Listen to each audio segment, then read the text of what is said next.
To channel फिल्मी राज। आज हम रिव्यू करने जा रहे हैं billion dollar crore web series. 2005 के दौरान गूगल अर्थ पर जाके हर किसी ने दुनिया को अपने कंप्यूटर स्क्रीन पे रियल टाइम पे देखा, लेकिन इसकी कहानी शुरू होती है 90 के दशक से, जिसमें टेराविजन नामक एक कंपनी थी। उसने गूगल अर्थ पर एल्गोरिदम चुराने का इल्जाम लगाया। यह कहानी है गूगल अर्थ बनाम टेराविजन कंपनी की। यह कहानी है दो दोस्तों की। ये कहानी है एक आविष्कार की। ये कहानी है एक जुनून की। ये कहानी जिनमें जुनून होता है कि कला एक आर्ट को हम डिजिटल फॉर्म में प्रेजेंट किया जाए, और वो भी 90 के दौर में। तो ये अब देखते हैं कि ये टेराविजन प्रोडक्ट उन्होंने निर्माण कैसे किया। दो दोस्त थे जो बर्लिन यूनिवर्सिटी में, कार्स्टन श्लूटर जो कला के छात्र थे और एक डिजाइनर, और जूरी मूलर जो hacking group chaos computer club के मेंबर हुआ करते थे, जो कि मुख्य प्रोग्रामर थे। ये दोनों दोस्तों ने मिलकर एक सपना देखा था कि 90 के दशक में वो डिजिटल रूप वर्चुअल रियलिटी देखना चाहते थे। जूरी का सपना था कि वो पृथ्वी को सुपरमैन के आंख से देखना चाहता था, लेकिन 90 के दशक में ये लगभग असंभव था, क्योंकि टेक्निकली ये उस वक्त पॉसिबल ही नहीं था। क्या विश्वास कर सकते हो कि पृथ्वी को जूम करके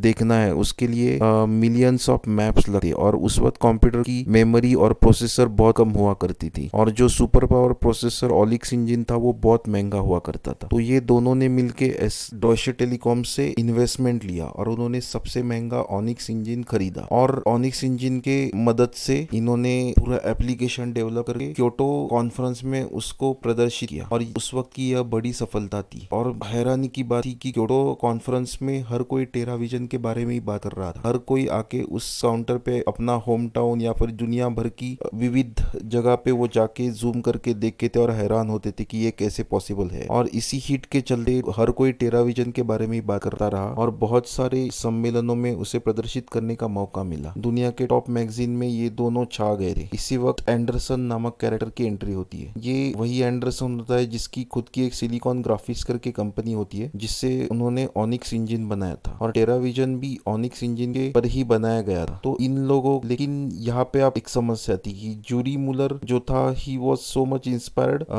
बाय एंडरसन। तो वो जब उसके साथ एंडरसन तक ये बात चली गई थी कि टेराविजन, लेकिन जब जूरी मूलर और श्लूटर जब एंडरसन को सिलिकॉन ग्राफिक्स में मिलने गए थे, तो उनको मूलर ने एंडरसन को अपना विजन और वो कौन सी सुविधा उसमें शामिल करना चाहता है वो उसके साथ शेयर करता है। और वो कहता है कि अगर हम इसी मैप्स को अगर इंटरनेट पे डिप्लॉय करते हैं तो हर कोई अपने कंप्यूटर स्क्रीन पे देख सकते हैं। और अगर अभी हम सिर्फ मैप दिखा रहे हैं, आगे जाके हम उस पे स्ट्रीट, रेस्टोरेंट और उसके इनर व्यूज भी कर सकते हैं, तो दुनिया के किसी भी देश या कोने से कोई भी यूनिवर्सिटी से पढ़ सकता है। ऐसा उनका बहुत बड़ा विजन होता है जो वो एंडरसन के साथ शेयर करते हैं। लेकिन एंडरसन जो होता है उसको खुद सेम एप्लीकेशन डेवलप करना होता है, तो वो उन दोनों को एक कॉन्फ्रेंस में बुलाता है, और उसी वक्त मूलर अपना सोर्स कोड और एल्गोरिदम उसके साथ शेयर करता है। बाद में एंडरसन इनको मैनिपुलेट करके कहता है कि हम, आप लोग एक कंपनी फॉर्म करो और हम गूगल के साथ ये सब एप्लीकेशन डेवलप करेंगे, और गूगल आपकी कंपनी को एक्विजिशन कर लेगा। तो ये सब करने के चक्कर में गूगल पहले तो ये सब करता है, लेकिन बाद में एंडरसन अपना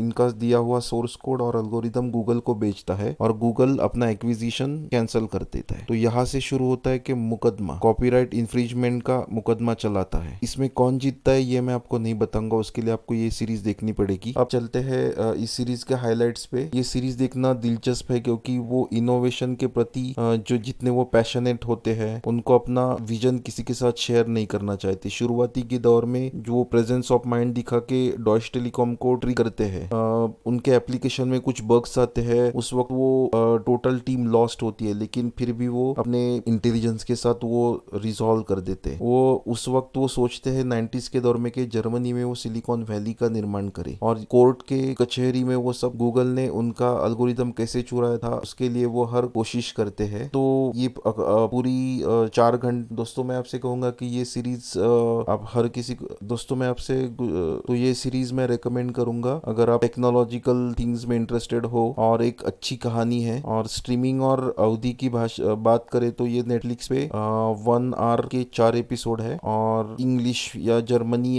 इसमें डब किया हुआ है। तो ये मूवी आपको कैसे लगती है मुझे कमेंट करके बताएं, और मेरे कमेंट चैनल को लाइक, शेयर एंड सब्सक्राइब करें। Thank you guys.